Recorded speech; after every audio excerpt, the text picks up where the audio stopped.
എറണാകുളത്ത് റോഡിൽ കെട്ടിയ വടം കഴുത്തിൽ കുരുങ്ങി ബൈക്ക് യാത്രികനായ യുവാവിന് ദാരുണാന്ത്യം. വടുതല സ്വദേശി മനോജ് ഉണ്ണിയാണ് മരിച്ചത്. പ്രധാനമന്ത്രിയുടെ സന്ദർശനം കണക്കിലെടുത്താണ് രവിപുരം റോഡിൽ വടം കെട്ടി ഗതാഗതം നിയന്ത്രിച്ചിരുന്നത്.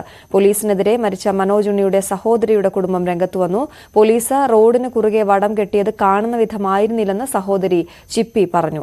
എന്നാൽ കൈ കാണിച്ചെങ്കിലും മനോജ് വാഹനം നിർത്തിയില്ലെന്നാണ് പോലീസ് പറയുന്നത്.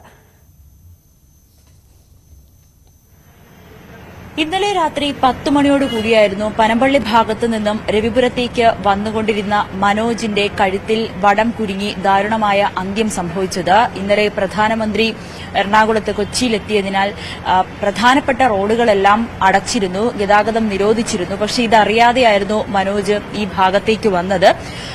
കുറുകെ വടം വച്ചിരുന്നു. അവിടുത്തെയുള്ള റോഡ് മാർഗം, അതായത് ഗതാഗതങ്ങളെല്ലാം തടസ്സപ്പെടുത്തി. പോലീസും അവിടെ ഉണ്ടായിരുന്നു. ആ സമയത്ത് പോലീസ് മനോജിന്റെ വണ്ടിക്ക് നേരെ കൈ കാണിച്ചു. വണ്ടി നിർത്താതെ പോയാണ് ഈ വടം കെട്ടിയ ഭാഗത്തേക്ക് പോയി വടം കഴുത്തിൽ കുരുങ്ങുകയും ശ്വാസകോശത്തിന്റെ ഭാഗങ്ങളിൽ ശക്തമായി വടം മുറുകി ആണ് പിന്നീട് മനോജ് മരിക്കുകയും ചെയ്തത്. അടുത്തുള്ള മെഡിക്കൽ ട്രസ്റ്റ് ആശുപത്രിയിൽ അപ്പോൾ തന്നെ എത്തിച്ചുവെങ്കിലും ജീവൻ രക്ഷിക്കാനായില്ല. പിന്നീട് ബന്ധുക്കളെ അറിയിക്കുകയായിരുന്നു. സഹോദരി ഉൾപ്പെടെ ആശുപത്രിയിലെത്തി വിവരം അന്വേഷിച്ചപ്പോഴാണ് പോലീസ് നിർത്താതെ പോയി ശേഷമാണ് ഇത്തരത്തിലൊരു അപകടത്തിലേക്ക് മനോജ് നീങ്ങിയതെന്ന് മനസ്സിലായത്. പക്ഷേ കുടുംബം വലിയൊരു ആരോപണവുമായി രംഗത്തെത്തിയിട്ടുണ്ട്, പോലീസിനെതിരെ എത്തിയിട്ടുണ്ട്. അവർ പറയുന്നത്, ദൃക്സാക്ഷികൾ പറയുന്നത്, ഈ വടം വച്ചിരിക്കുന്ന ഭാഗത്ത് ഒരു പ്രത്യേകിച്ചുള്ളൊരു, അതായത് ഒരു റിബൺ പോലുള്ള എന്തെങ്കിലും ഒരു സാധനം കെട്ടി ഇത് വടം ഉണ്ട് എന്ന് അറിയിക്കേണ്ട ഒരു ചുമതലയുണ്ട്, അത് ഉണ്ടായിരുന്നില്ല. അതോടൊപ്പം തെരുവ് വിളക്കുകളും കൃത്യമായി തന്നെ ഇല്ലായിരുന്നു. അതുകൊണ്ട് ലൈറ്റ് ഒന്നും ഇല്ലാത്ത സാഹചര്യത്തിൽ മനോജ് ഈ വടം കണ്ടിട്ടുണ്ടാവില്ല.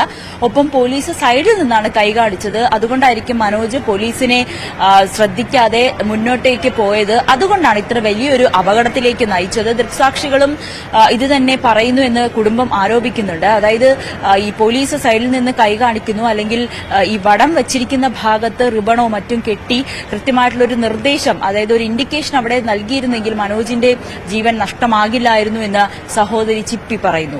ഇന്നലെ പ്രൈം മിനിസ്റ്റർ വരുന്നതിന്റെയോ എന്തുകൊണ്ടും വടം കെട്ടിയിട്ടുണ്ടായിരുന്നു. അപ്പൊ വടം നമുക്ക് കാണുന്ന രീതിയിലും അല്ല കെട്ടിയിരിക്കുന്നത്, വടം മാത്രമേ കെട്ടിയിട്ടുള്ളൂ. അതിലേക്ക് ഒരു റിബൺ ആവട്ടെ, താഴെ അല്ലെങ്കിൽ എന്തെങ്കിലും ഒരു കുറ്റിയോ ഒന്നും വെച്ചിട്ടുണ്ടായിരുന്നില്ല. അപ്പം ആള് വന്നു. അപ്പൊ ആള് വന്നപ്പോ റോഡ് കാലിയായതുകൊണ്ട് ഇത്തിരി സ്പീഡ് എടുത്തിട്ടാണ് വന്നത്. വന്ന് നേരെ കഴുത്തിലടിച്ചുകൊണ്ട് നേരെ ബാക്കോട്ടേക്ക് പോയി. അപ്പൊ അടിച്ചുകൊണ്ടപ്പോ ഇവിടുത്തെ ഞരമ്പുകളാണെങ്കിലും ഇവിടുത്തെ ആ ഒരു പോർഷൻ ആണെങ്കിലും ഫുള്ള് ഡാമേജ് ആയിരുന്നു. ബാക്ക് പോർഷൻ ആണെങ്കിലും ഡാമേജ് ആയിരുന്നു. ഈ കഴുത്ത് ചുറ്റും ഡാമേജ് ആയിരുന്നു. സർജറിക്ക് കയറ്റിയിരുന്നു. സർജറി ചെയ്ത് കുറച്ചു നേരം കഴിഞ്ഞപ്പോഴേക്കും ബ്രെയിൻ ഡെത്തായി. പിന്നെ കുറച്ച് ഹേർട്ട് ബീറ്റ് ഉണ്ടായിരുന്നു. പിന്നീട് ഒരു 1:15 ആയപ്പോഴേക്കും ഡെത്ത്. എന്തായാലും പോലീസ് എത്തി പോസ്റ്റ്മോർട്ടം നടപടികൾക്ക് ശേഷം ആയിരിക്കും മൃതദേഹം ബന്ധുക്കൾക്ക് വിട്ടു നൽകുക. ചിപ്പിയുടെ സഹോദരനും മരിച്ച മനോജിന്റെ സഹോദരിയും ഒപ്പം അമ്മയും മറ്റു ബന്ധുക്കളും അച്ഛനും അടക്കമുള്ളവർ ആശുപത്രിയിൽ എത്തിയിട്ടുണ്ട്.